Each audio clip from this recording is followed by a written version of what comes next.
to be with everyone for the Kannaway Kickoff 2026 webinar.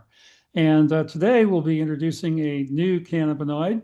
This will be called the cannabis varin. And the varins are an interesting subclass of cannabis. So certainly to talk a little bit about the varins itself, a varin cannabinoid, technically known as varinolic cannabinoids. In this particular one, THCv, again, being a subfamily of cannabis compounds that are chemically distinct from the more common forms. The big distinguishing factor is the 3-carbon difference, as we call it. And unlike most cannabinoids that will have a 5-carbon tail or a chain at the very end, this particular molecule, THCv, is built with a shorter 3-carbon chain. This distinction, would be called a propyl chain or a propyl structure, is what gives the cannabinoids its unique functional properties versus the 5-chain, which is called a pentyl group. And here we can see these graph or chart of the biosynthesis and the various pathways that the varin forms of cannabinoids are developing from what's called varinolic acid. And you can see the biosynthesis would first take this particular acid precursor. The biosynthesis would then take it into CBG, the stem cell cannabinoid. From there, if it's a marijuana form of cannabis, it will take it into the THC realm and arena. If it's a hemp form, it'll take it into the CBD arena. And there are also CBD forms of varins. But here, as the pathway of making delta-9 THCv, as it's called. And down below on that graph, you will see the olativic acid, which is a normal pathway, and the biosynthesis that the cannabis plant would then form many other cannabinoids, the more typical approach, but nonetheless, the varins are formed from a different precursor molecule, and thus it gives slightly different factors and benefits for the human body versus the typical cannabinoids. So now we can perhaps move on. Yes, so many well-known examples of the varin cannabinoids, tetrahydrocannabinol, as it's known. This varin structure, again, very similar to THC. As this one, though, is non-psychoactive in low doses and certainly has differing effects on the human body than what THC does. Of course, unlike THC, which often stimulates appetite, THCv has been shown to suppress appetite and is also associated with energetic and a focused feeling within the body. So high THCv strains will often include various African sativa land races, and you can see them listed here. Many people do like the THCv flower. With our particular product, of course, we've developed a wonderful tincture.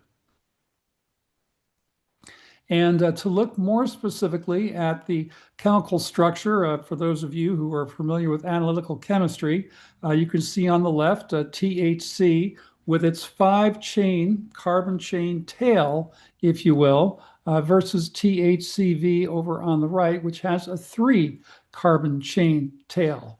This is technically known. The 3-chain would be a propyl side chain versus the THC, which is a pentyl side chain. Both are considered alkylyl side chains as they represent the number of carbon atoms. So sometimes they're bonded also with a hydrogen atom. But these side chains are what really allows for psychoactivity, or for the THC molecule to bond very firmly to the CB1 receptor.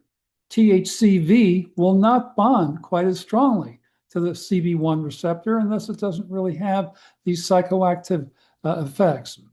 So THCv, of course, is a phyto or a plant-based cannabinoid. It's becoming popular across North America, particularly within the cannabis market arena. But THCv has been reported to, number one, reduce blood sugar. And of course, it also acts as an appetite suppressant. There have been several studies, mostly preclinical lab rat studies, which certainly have earned THCv, the very popular nickname of diet weed or skinny weed, if you will. There are a few human studies that have demonstrated this same effect, though, of course, with the upcoming Schedule 3, we look forward to many, many more human studies here. But certainly, in terms of the lab rats and the early preclinical work, certainly this amazing reduction of blood sugar, the metabolic benefits, as well as the appetite suppressant effects, really set this cannabinoid very much apart and distinct from other cannabinoids. THCV, although it's structurally very similar to THC, again has different distinct pharmacological activities and physiological effects. Again, lots depending on the dosing, etc. But overall, the metabolic effects of reducing blood sugar is the top-rated therapeutic intervention for any type of metabolic syndrome therapy. So certainly this has great application not only for appetite, but also to help the body's metabolic processes to work to a much higher level. So there's been a great amount of research, particularly a study published in the journal called Cannabis and Cannabinoid Research, summarizing the varanolic versus olatevic acids and the formation of these varin cannabinoids, certainly showing appetite modulation, unlike THC, the delta-9 THC, which we're familiar with, which typically stimulates hunger and appetite. THCV is scientifically recognized for its ability to suppress appetite. Again, great metabolic support showing with the research that indicates THCV may assist in reducing blood sugar levels, offering a metabolic first approach to wellness. There are also tremendous neurological properties. Beyond metabolic support, THCV has demonstrated significant anti-epileptic properties in clinical studies and may well come forth as a nice other additional application for those young children suffering with epileptic seizure disorders. It also provides a very clear-headed profile, the anti-inflammatory properties, the ability to cross the blood-brain barrier, certainly cleaning out some of the toxicity within the brain, and particularly due to the shorter molecular tail, which we've talked about, really affects the endocannabinoid system differently than other plant-based cannabinoids, providing functional and non-sedating experience to the users.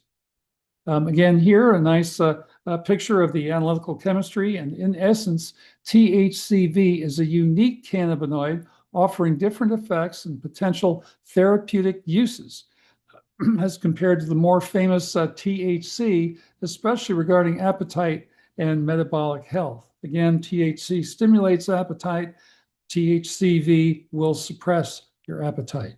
We also mentioned that for those of you who are drug tested, this will very likely, the metabolite could turn into something that you might very likely have a good chance to ping a positive reading on a drug screening. So if you're being drug tested, it's unfortunate for the moment. Hopefully that will change with Schedule 3, but nonetheless, this might not be the perfect product for you at this time if you're regularly drug tested for your job. For those who are not being drug tested, you won't have to worry about any other negative effects or anything, but just the metabolite.